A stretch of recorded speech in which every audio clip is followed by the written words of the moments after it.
चकवाल विच एक होर नौजवान वतन ते कुर्बान हो गया। नायक अकील अब्बास ने अमन दुश्मनां दे खिलाफ लड़ाइयां दियां होईयां शहादत दा जाम पीता। शहीद नूं फौजी एजाज नाल सुपुर्दे खाक कर दिता गया है। तफसीलात डॉक्टर नजीर बरती इस रिपोर्ट विच।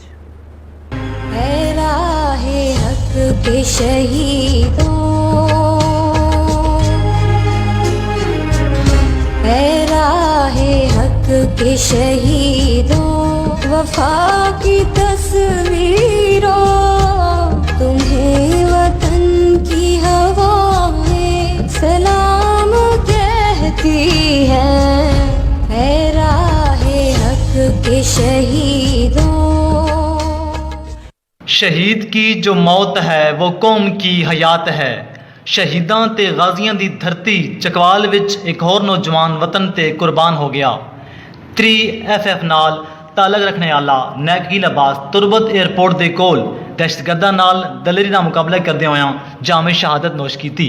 अकील अब्बास का तालक चकवाल के इलाके मेरो पीरो नाल सी।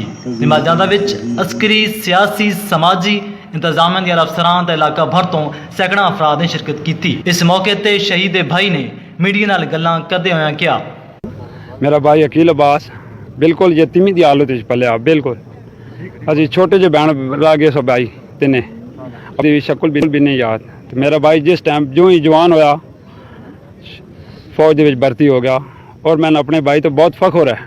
मेरे भाई ने सीने गोलियां खा दियां और इस अपने ग्रां की धरती मारा बहुत ही एक एजाज है। भाई का एक बच्चा और एक बच्ची है। अल्लाह ताला इन्हां दी लम्मी जिंदगी दराज फरमाए। नायक अकील अब्बास नूं पूरे फौजी एजाज दे नाल अबाई कब्रिस्तान मेरो पीलो विच सुपुर्द खाक कर दिता गया। पाक फौज दे चाको चबंद दस्ते ने सलामी दिती ते आर्मी चीफ सदर पाकिस्तान ते यूनिट की तरफों फुल्लां दियां चादरां चढ़ाईयां गईयां। शहीद दे पसमंदगान विच एक बेवा ते 2 बच्चे शामिल हन।